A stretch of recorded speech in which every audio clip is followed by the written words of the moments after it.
Yes, we are live. Yes, good evening, ladies and gentlemen. My name is Victor Umola Idime, and I welcome you to the Swift Institute sessions, where we have conversations on clarity, positioning, and advancements at the workplace. At the Swift Institute, we focus on one problem, and it is why competent professionals remain unrecognized at their workplace and how, strategic positioning fills this particular gap. I'm not here alone tonight. I'm here with the co-founder of the Swift Institute to do justice to this amazing conversation we're about to have tonight. And no one than Mr. Chooks Gracious Maruka. Good evening, Mr. Gracious. How are you doing today? I'm doing great. Good evening, David. Good to have you in Bird. Thank you. Awesome, awesome. And we have the honor of welcoming someone special, our guest speaker tonight, someone who has had, great experience at high level of educational pursuits, someone who has really contributed in terms of research. Tonight, I want us to welcome Dr. David Amilo. Good evening, Dr. David. How are you doing today? Good evening, our esteemed host Victor, Sir Victor, and Bishop Chooks, our co-host. Thank you so much. Quite honored to be here. I'm excellent. Thank you. Awesome. Welcome on board. Welcome on board. I'm so excited about the conversation we're about to have tonight because the truth is we are addressing a reality that many professionals, experience, and just a few of them have words to be able to explain or express what we are talking about tonight. And this is the reality of it. You are doing the work, you are delivering the results. But it just so happens that whenever it's time for promotion, whenever it's time for, advancement, whenever it's time for visibility, it just happens to go somewhere else. And at the Swift Institute, we define this gap as the distance between effort and your promotion. And tonight, we're not just here to discuss this problem, we're going to break it down into clarity and what a team we have on board to do justice to that. Welcome on board once again, Dr. David. Dr. David is an assistant professor at the Near East University, an assistant professor of mathematics who comes on board with great experience when it comes to leadership, when it comes to, decisions that have to do with visibility, decisions that have to do with advancement at work. And I just want to urge everyone who is listening to us tonight to get your friends on board, get your family on board, get colleagues on board, because this might just be what you need to get that advancement you've been waiting for. Dr. David, once again, I want to say welcome on board. And it's a great honor to have you. Thank you so much. Thank you.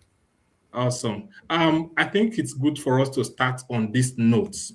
From your experience, I want you to share with us what is it exactly that professionals misunderstand about advancements or promotion at work? What's the missing piece for them? Okay. First of all, once again, I'd like to thank you, the hosts, and then the co-host, for having me at the Swift Institute. Um, there is one truth that is not being resounded as loud as possible. In terms of promotion, the problem is not your work. The problem is the perception of the work. And up until now, there are several idiosyncrasies that all you have to do is put in the work and work harder and work even harder. But let me just put it straight. Effort without visibility is simply an expensive silence, an expensive silence that no one is willing to afford. And, there are some basic key factors as regards to promotion. And some of these key factors that is being looked out for, number one is the measure of value of the organization. That is the organization's measure of value. And another one would be the who sees the efforts and the value that you create at the time that is being created. And thirdly, will be, are you being perceived as ready for the next role? Do you look like your next role? You know, up until now, it has to be said as clear as possible that organizations promote perceived value and perceived impact. And most times it's not exactly the actual value and labor, but it's about their perception. It's about the perception. And think about this in perspective of a boss and his team. The boss is not being rewarded for how long his team members put in the efforts or how much labor they put in. He's being rewarded by literally the results and the impact that comes out as a result of teamwork. Yes. So, what exactly is the game changer? The game changer is simply one word that we have just said, and it is perception. And now, for clarity's sake, perception is not politics as people think it is. Perception is not politics, far from it. Perception is simply signals. Signals. And by signals, I'm talking about these three main signals. Number one signal is the one that a lot of high performers know, and that is results. Results is what you bring to the table, what the value you bring. And number two is reputation. Reputation. So, what is being said of you in the room when you're not there? And thirdly is readiness, how that you are being perceived of being ready and you actually look like the next role. So a lot of high performers, they do and excel very well at the very first, which is about results, but they struggle so much. They struggle so much with readiness and the other. So I actually figured out that there is four major problems, four major costly things that high performers get to do. And I'll just quickly go about it. Number one there, I actually term it the head down heroes. The head down heroes. These are people who do all the great things, and then they think by how much work they put in that they will be recognized. But it doesn't actually happen that way. No, it doesn't. As a matter of fact, there are more dead heroes that are unknown than those that are alive that we are aware of. Yes. And secondly, there is one of the costly mistakes that high performers make. Secondly, is expecting and waiting for feedback. So you don't wait and expect feedback.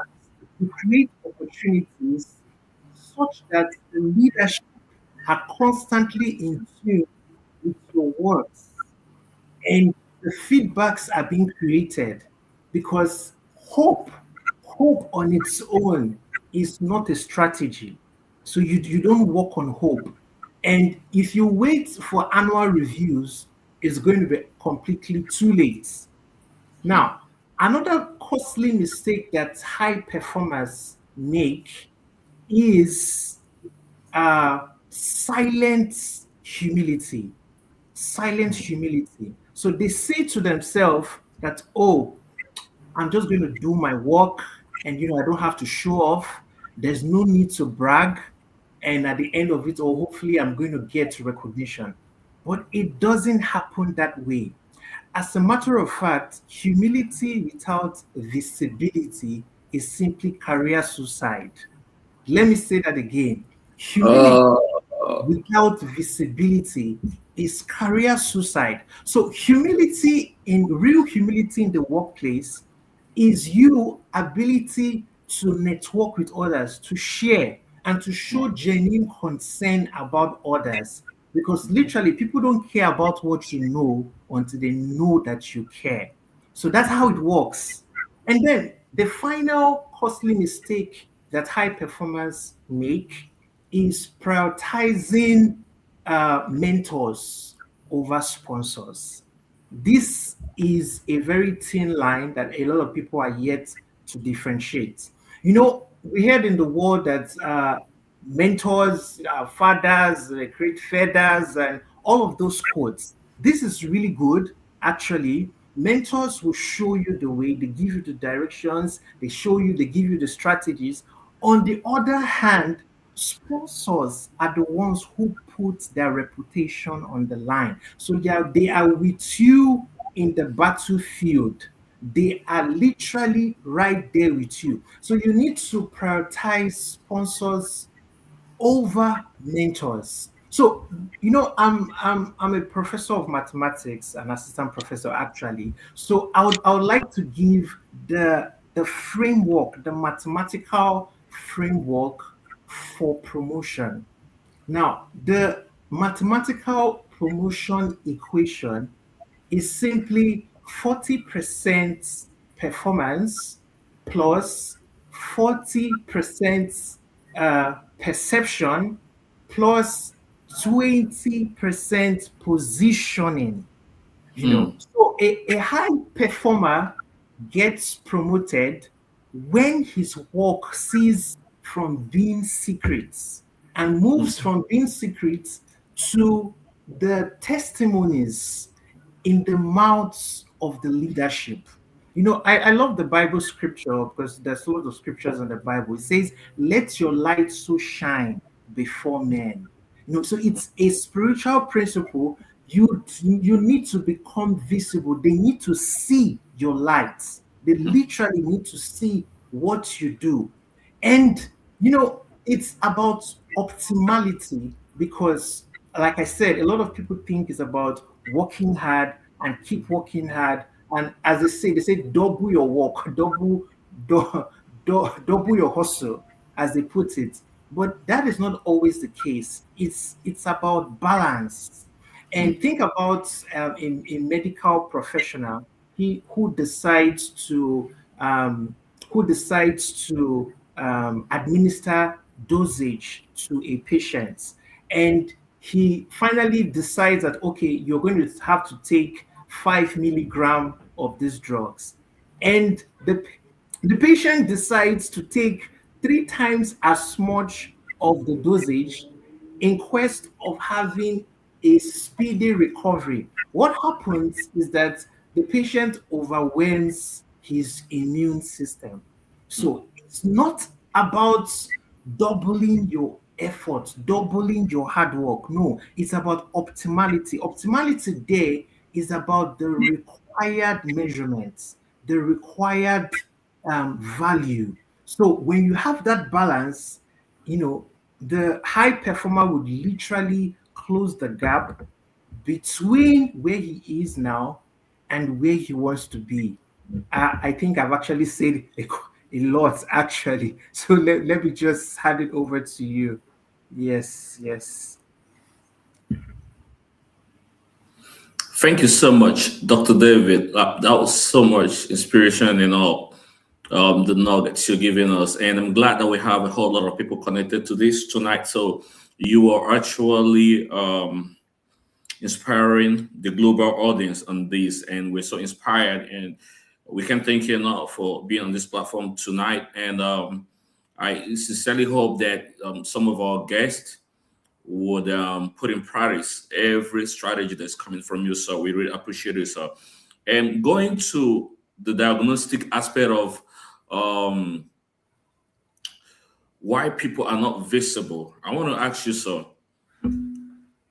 why does effort not translate to recognition? Because you were talking about people that think they have to double their hustle, they have to work hard and work hard.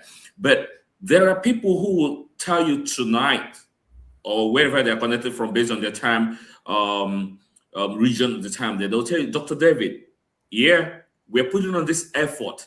But even though we're putting on this effort, we're not being recognized. So we want to know, Dr. David, from experience, you've been a career for quite a long time. You know, I follow you online. Like I follow you online. I see what you do. So I'm talking from a personal perspective. Please explain to us why does effort, people who put effort, why does it not translate into recognition? If I'm working hard, I'm putting more effort, it should show. So, but why is it that some of these professionals, they put a lot of effort, but it doesn't translate into recognition? Nobody even sees them. It seems as if the scenario of an elephant is working hard, but his reward is like that of an ant. It's nothing. So, sir, please, can you elaborate on this? Why does effort not translate to recognition naturally? Thank you so much, sir. Yeah, we already started discussing it. It's actually on the same limelight. You know, like I said, effort without visibility is simply an expensive silence. You know, so your work is not noticed, no matter how much effort you put, as long as it doesn't come to the limelight. You know, so nobody sees in secrets what you do.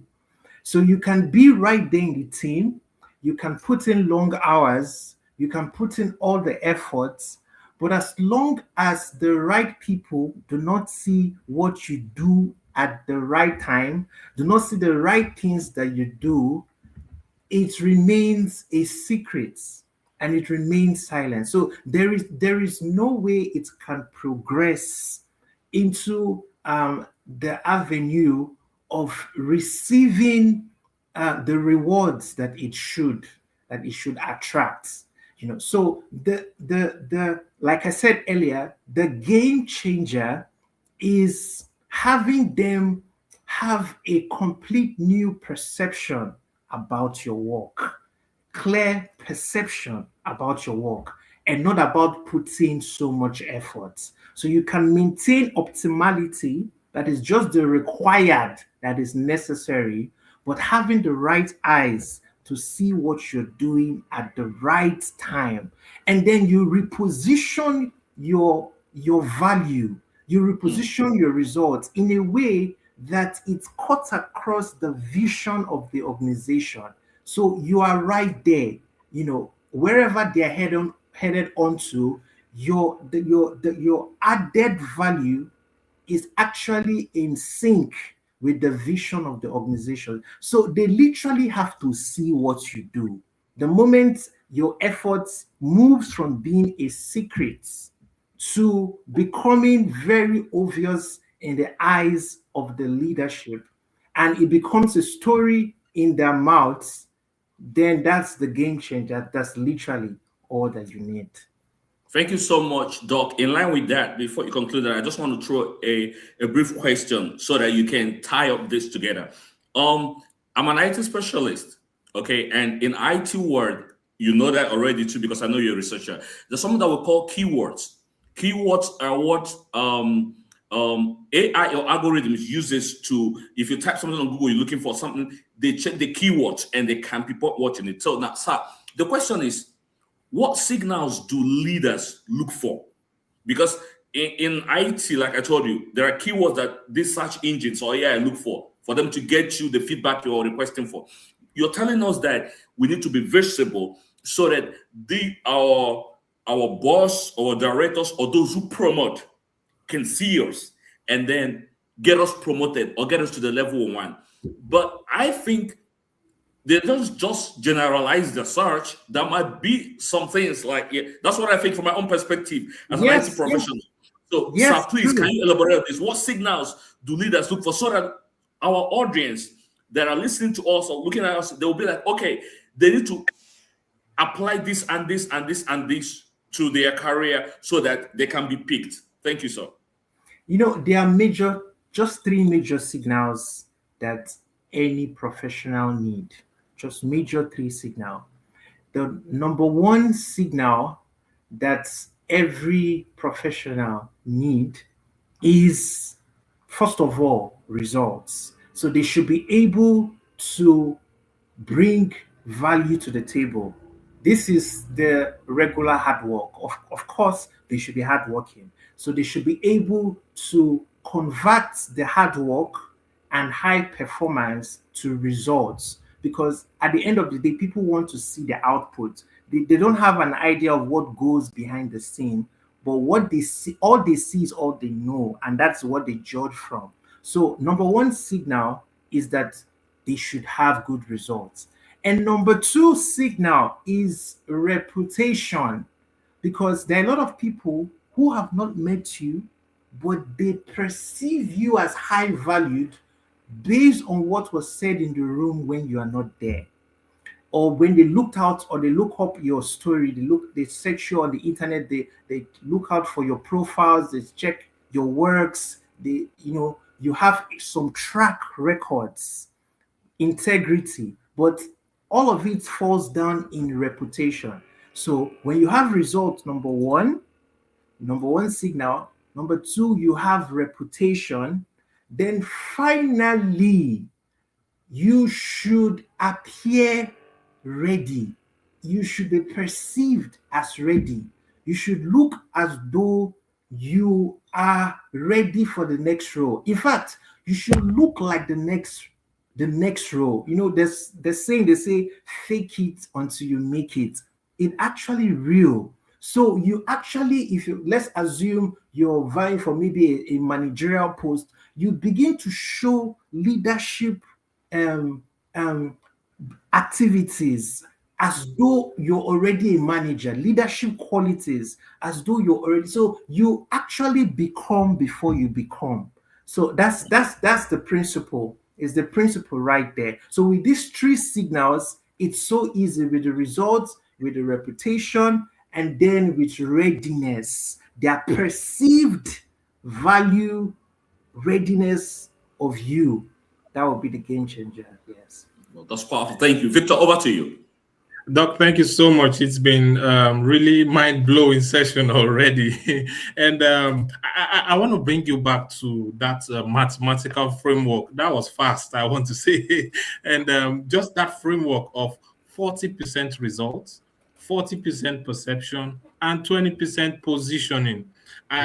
I would like us to just take a minute or two and still, get some oil out of that, because I think that is something that someone can hold away from here tonight and apply. It's so profound. That's my first time of hearing that. Like, that equation just blew my mind. I'm telling you, Victor, it blew my mind. So this is my first time of getting to hear this equation. So, Doctor, please. Absolutely. Go ahead, sir.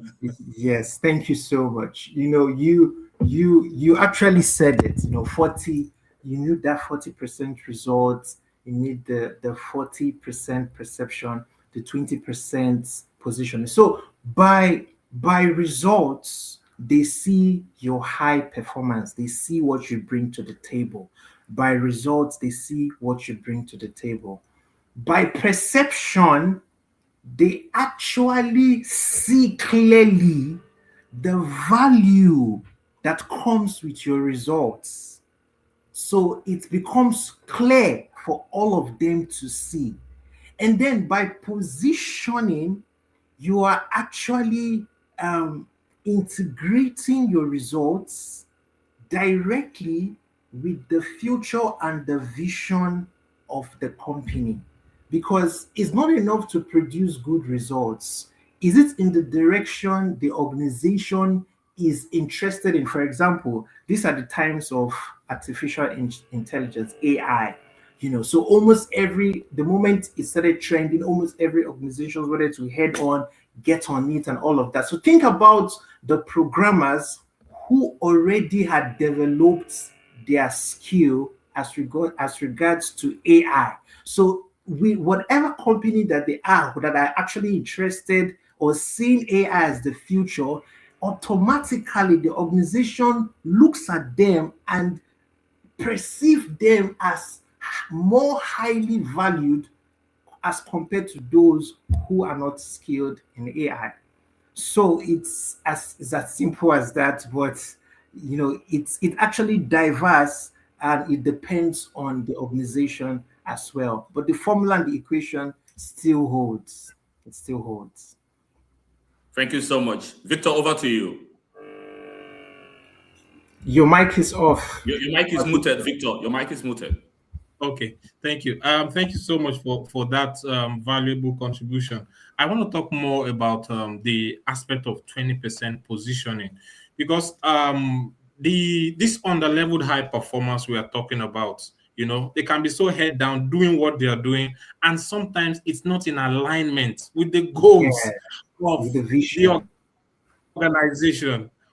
Obviously, they are doing some great job. They are putting in the work, but it's not in alignment. And the reason why I want to bring attention to this is because at the Swift Institute, positioning for us is a great, great thing. We believe that with clarity, you are advancing every day. And once you are working hard out of alignment with, the perceived, understand. Someone said something someday, said, if you are in a role in an organization, there is the idea that your bosses or the leadership have about that role. That is what they are looking at, not you. So in other words, there is a picture of what is expected of the contribution of your work to the overall success of the vision.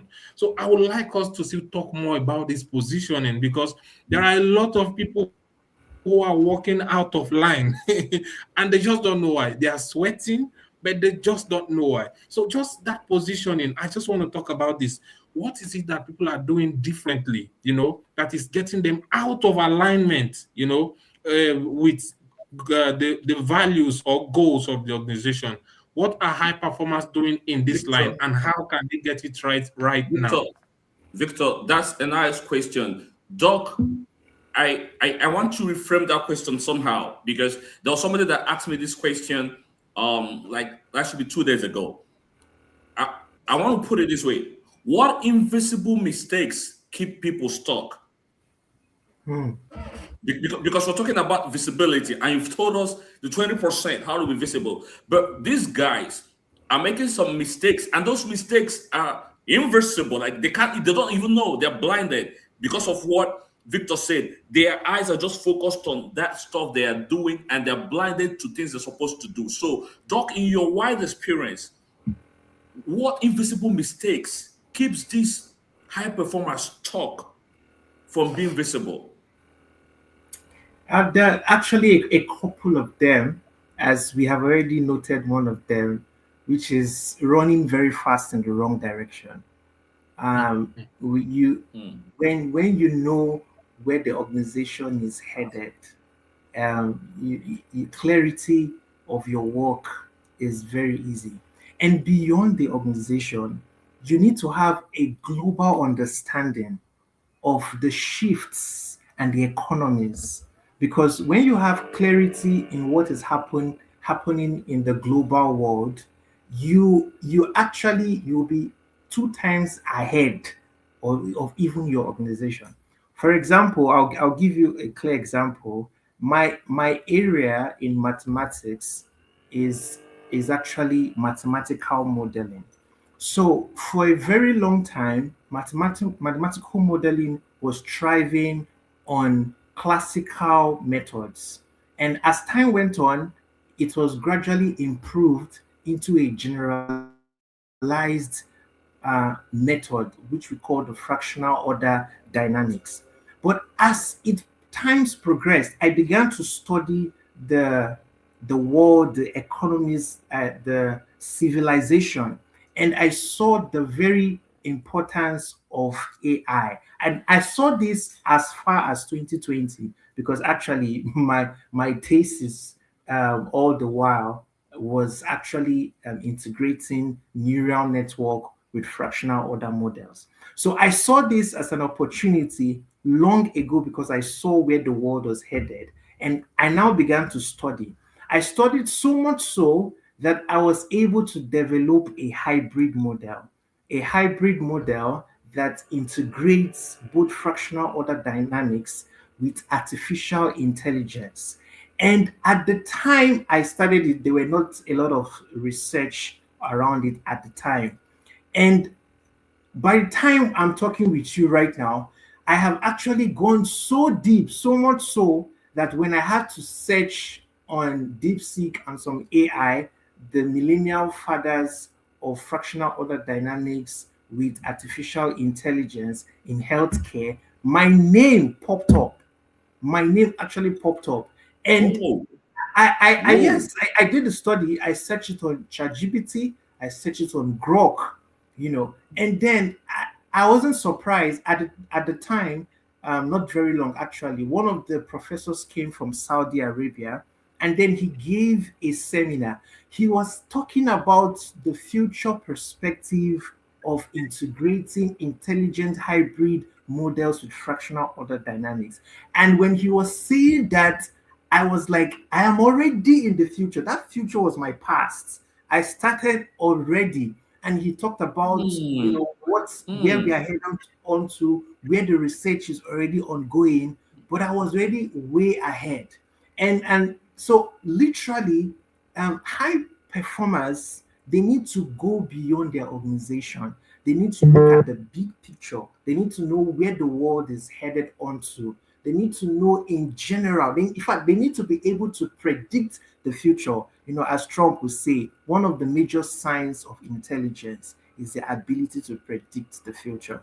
So when they move out from their bubble and have a big picture and an eagle's eye, they can have more clarity, and such issues will be resolved very, very easily. Yes.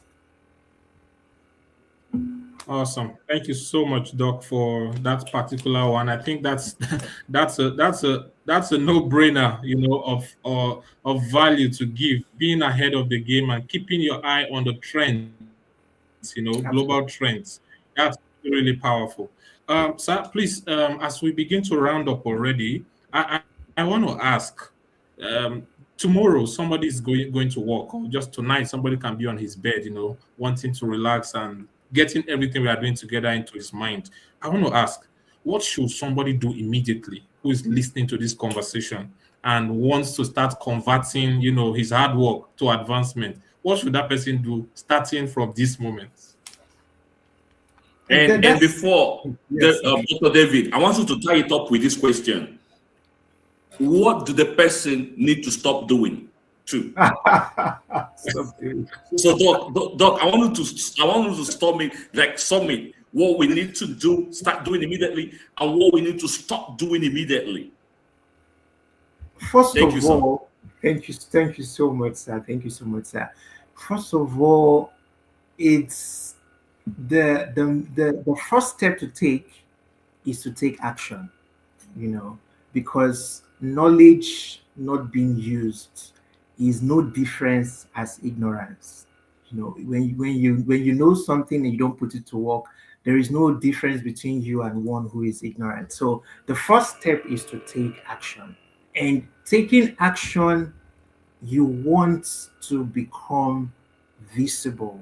You want to be perceived as high valued, and not necessarily thinking in your mind as being high valued. So you want to move your hard labor, your hard work, from being secrets to the limelight. So some of the things that they should avoid, as some of the things I mentioned earlier, is that notion of humble silence. You just want to do everything. You don't want to brag. You believe that eventually you would be rewarded. No, you won't. So they need to step out of their comfort, and they need to avoid humble silence.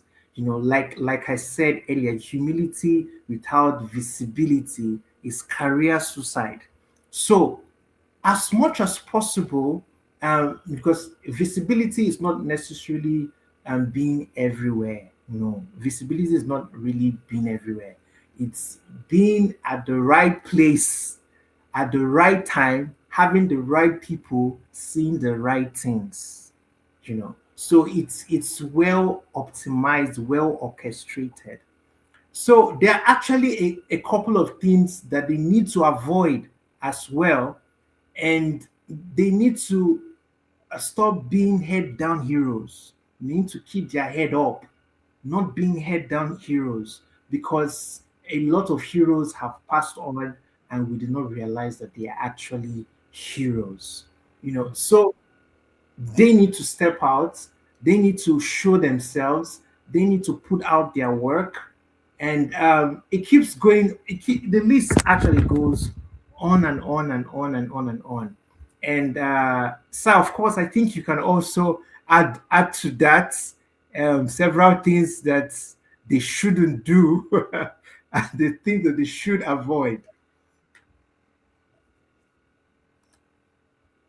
Thank you so much, Dr. David.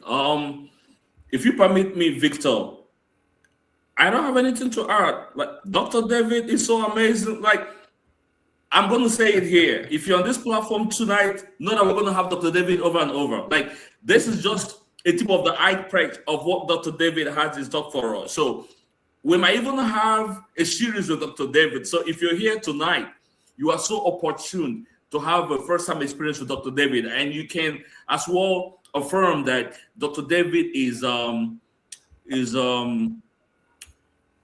professional in what he does. So we are so privileged to have you, Dr. David, and I'm so glad that our session is being recorded, so we can go over and over in YouTube. You can hit us up in our YouTube channel, on our Facebook, on even our website, official website, theswiftinstitute.org. Everything we do here, we push it over to our platform so that you can go there and watch it over and over and get insight and insight. So, Dr. David, from my outside, I don't have anything to add and to appreciate you for being part of our podcast today, and to preempt you or heard that we're going to have you soonest again. Victor, over to you so that we can round up. Awesome. Thank you so much, Dr. David, for such a valuable session with you. And yes, we would love to have you again on a series that will be rolling on and on. As we have discussed tonight, we can see that exactly the gap is not a performance gap. It's a visibility gap. It's a perception gap, And these are exactly the kind of programs that we have at the Swift Institute. We have programs on clarity. We have programs on identity, on momentum that addresses this in a formal way. There's a little we can do here on this platform as we talk, but on our website you can see some of our programs and courses that you can enroll that can help you put on all of this to a stretch. Thank you so much, Dr. David, for joining us tonight. Mr. Chuks, it's always a great pleasure to host these sessions with you. As we all understand, clarity is not just understanding your work. It's about being seen correctly, like Dr. David talked about. It's about being positioned and positioning your value. I want to say a very big thank you to everyone who has joined us tonight. Thank you. It's been a great honor. I want to say thank you so much, everyone. Yes, last words from you, Dr. David, as we round up, please.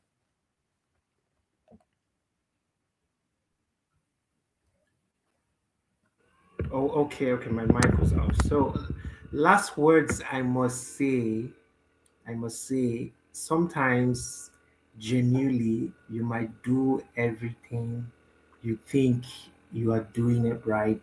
You do possibly all you think that you can, but there is also a spiritual play. So I also encourage every one of us to let God be involved, because there are certain strategies and there's certain positioning and there's certain perceptions that can be spiritually induced. So I really welcome them to live above their mental cognition and have their spiritual capacity being literally being applied, and that can give them an edge in a world where everyone is fighting so hard to be intelligent. Yes, so it's my last words. Thank you so much, Dr. David. Like they said, man is the spirit that has a soul that lives in the body. So it's in touch with what you're saying. And I want to tell everybody on this platform tonight, you can reach Dr. David via our website and our podcast. You can watch him. And you can also connect with Dr. David through his LinkedIn. You can type David Amilo, and he's all over there. You know, he's doing a great research work over there. So you can follow him up and hit him up, and you can connect with Dr. David. But on this platform, we always have Dr. David around, and it's a pleasure having all of us join us today. I see a couple of people that are on this platform and other ones are on our YouTube channel. We appreciate you, and we'd like to have feedback from you. After this session, you can go back to the YouTube channel and watch it and get more insight and ask us any question that you have in your mind, and we can refer it back to Dr. David, and we know that he will give you the answers that you require. Thank you, everybody. From here, I'll say bye-bye. Victor, over to you. Yes, thank you so much for joining us tonight. At the Swift Institute, we believe that with clarity, you always have advancement, and these are the words that have been echoed tonight. Join us again, same time next week on Thursday, and until then, take care of yourself, and bye, everyone. Thank you. Bye-bye. Thank you, Dr. David. Thank you, Victor. Bye-bye.